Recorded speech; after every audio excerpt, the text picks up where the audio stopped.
guys, it's Mallory from Subaru Puyallup, and today we're going to be comparing the 2021 WRX Premium trim level and a 2021 Limited WRX trim level.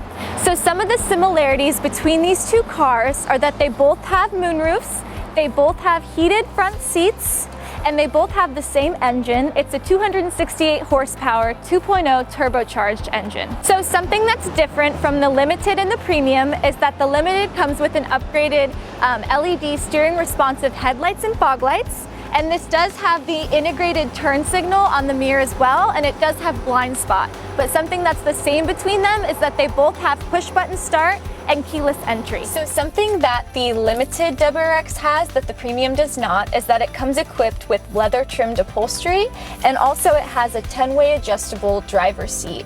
So it's more comfortable. Whether you're using this for rallying or it's just your daily driver, it's definitely going to be more comfortable for the driver.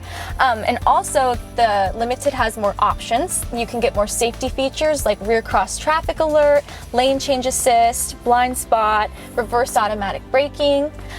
And also you have the option to get an upgraded 9-speaker Harman Kardon system. So the Limited definitely has more options. So as you can see, there is a lot to love about the WRXs, both the Premium and the Limited. If you like what you see and you'd like to come and take one for a test drive, or you have any questions, feel free to give us a call or come visit us at Subaru Puyallup, your stress-free dealership.